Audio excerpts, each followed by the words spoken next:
तो एमपीपीएससी के सिलेबस में थर्ड पेपर पार्ट ए में हमने सबसे पहले अभी पीडीएस देखा था, जो मध्य प्रदेश के संदर्भ में हमने देखा था। अब हम गरीबी देखेंगे। गरीबी, बेरोजगारी, क्षेत्रीय संतुलन, ये जो सब साथ में आता है। तो गरीबी क्या है?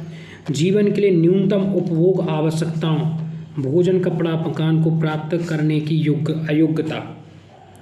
ठीक, जो जीवन निर्वाह के साधन हैं वो प्राप्त ना होना, भोजन, कपड़ा, मकान की अभाव में किसी व्यक्ति को गरीब की श्रेणी में माना जाता है।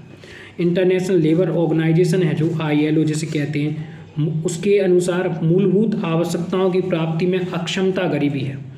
मूलभूत आवश्यकताओं की प्राप्ति में अक्षमता गरीबी है। ठीक, गरीबी का दुष्चक्र अवधारणा क्या है? रैगनर नरकसी ने कहा है, कोई देश व्यक्ति इसलिए गरीब है क्योंकि वह गरीब है। तो जीवन के लिए न्यूनतम उपभोग की आवश्यकताओं, भोजन, कपड़ा, मकान को प्राप्त ना करने की योग्यता, उसके अभाव को गरीबी कहते हैं। ILO के अनुसार क्या है? मूलभूत आवश्यकताओं की प्राप्ति में अक्षमता गरीबी है। मूलभूत आवश्यकताओं की प्राप्ति में अक्षमता गरीबी है। तो इसी संदर्भ में रैगनर नरकसी ने क्या है? कोई व्यक्ति देश इसलिए गरीब है क्योंकि वह गरीब है। ठीक, इसके अगर अपन बात करेंगे तो गरीबी क्या है? संसाधनों का अभाव, आय की कमी, बचत में कमी, पूंजी का अभाव। इसको गरीबी के एक चक्र के रूप में देखते हैं। देखो, संसाधनों का अभाव, आय में कमी, बचत में कमी और पूंजी का अभाव। तो ये एक कहना चाहिए चक्र बनता है। संसाधनों का अभाव है, आय की कमी है, बचत में कमी, पूंजी का अभाव। तो एक व्यक्ति मूलभूत सुविधाओं के अभाव के कारण गरीब की श्रेणी में आता है। और भारत में एक बहुत बड़ा वर्ग आज भी गरीबी रेखा से कहना चाहिए प्रभावित है, और आज भी एक बहुत बड़े वर्ग तक मूलभूत सुविधाएं नहीं पहुंची हैं। ठीक, गरीबी के प्रकार क्या है? निर्धारण के आधार पर, परिस्थिति के आधार पर, क्षेत्र के आधार पर। निर्धारण के आधार पर क्या है? सापेक्ष गरीबी और निरपेक्ष गरीबी। परिस्थिति के आधार पर क्या है? सामान्य परिस्थितिजन्य। क्षेत्र के आधार पर क्या आ जाएगी? क्षेत्रीय ग्रामीण। ठीक है। फिर गरीबी आकलन की विधियां क्या हैं? सापेक्ष विधि और निरपेक्ष विधि। एक सेकंड रुक जाइए थोड़ा सा।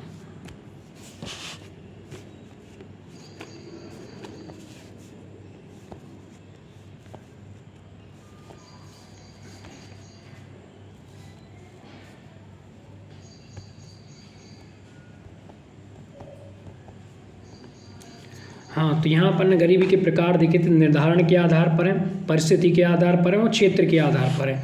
जिसमें पर निर्धारण के आधार पर क्या आ जाएगी? सापेक्ष गरीबी आएगी, निरपेक्ष गरीबी आएगी।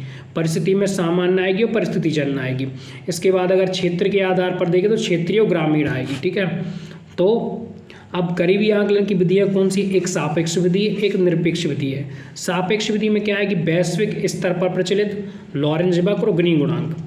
और निरपेक्ष विधि में क्या आ गया? श्रीगणनानुपात विधि और भारत में प्रचलित। ठीक, इसके बाद सापेक्ष विधि में जब अपन आते हैं तो अंतर्राष्ट्रीय क्षेत्रीय असमानता का बोध कराती है सापेक्ष विधि। सापेक्ष विधि क्या कराती है? अंतर्राष्ट्रीय क्षेत्रीय असमानता का बोध कराती है।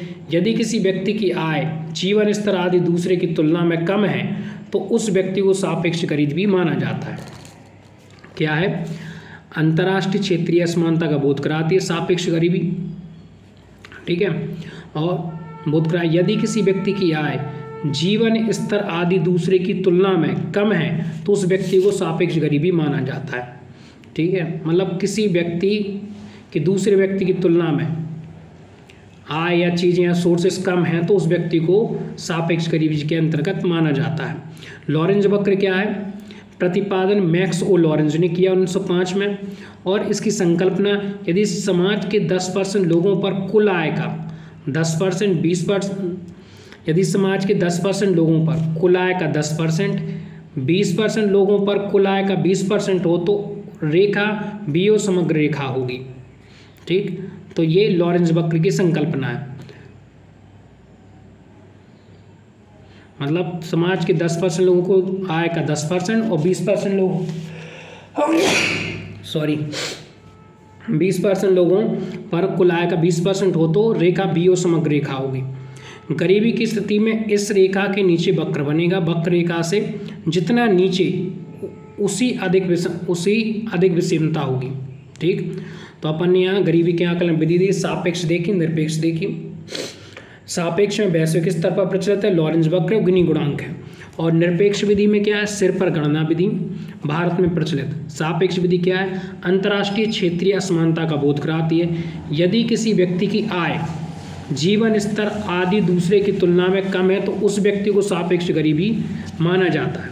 लॉरेंज वक्र प्रतिपादन किसने किया, मैक्स और लॉरेंज ने 1905 में।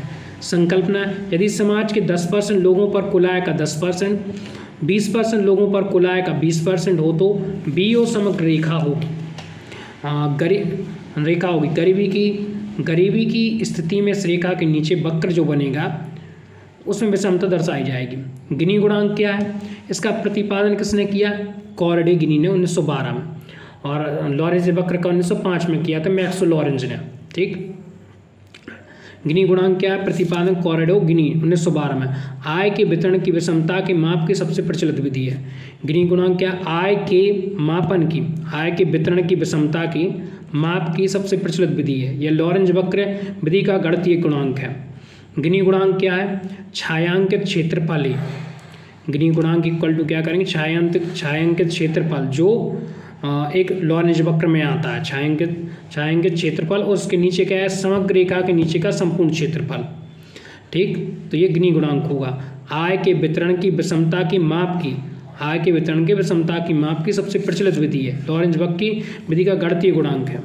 ठीक, लॉरेंज वक्र किसने किया दिया, मैक्स और लॉरेंज ने 1905 में, और गिनी गुणांक किसने दिया, कॉरडे गिनी ने 1912 में।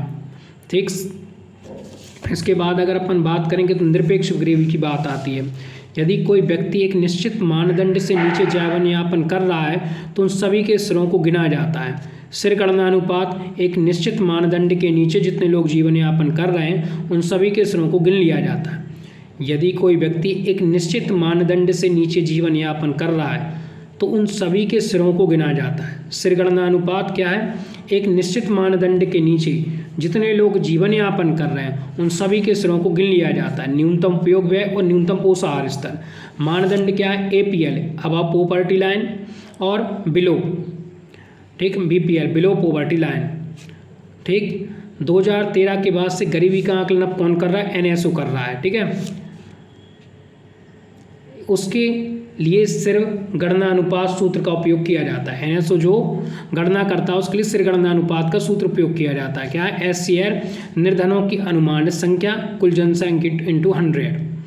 ठीक, तो अपन ने यहाँ क्या देगा, सबसे पहले गरीबी, तो जीवन की मूलभूत आवश्यकताओं, रोटी कपड़ा मकान, मतलब भोजन कपड़ा मकान की अयोग्यता, ILO ने क्या क्या, मूलभूत आवश्यकताओं की प्राप्ति में अक्षमता होती है। मूलभूत आवश्यकताओं की प्राप्ति में अक्षमता क्या है, गरीबी। रैगनर नरकसी ने क्या कहा, कोई व्यक्ति या देश इसलिए गरीब है क्योंकि वह गरीब है। गरीब क्या है, संसाधनों का अभाव, आय में कमी, बचत में कमी, पूंजी का अभाव।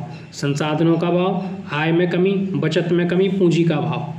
ठीक, और गरीबी के प्रकार निर्धारण के आधार पर, परिस्थिति के आधार पर, सामान्य मतलब क्षेत्र के आधार पर। निर्धारण, परिस्थिति और क्षेत्र के आधार पर। सापेक्ष गरीबी, निरपेक्ष गरीबी, सामान्य, परिस्थितिजन्य, क्षेत्रीय और ग्रामीण।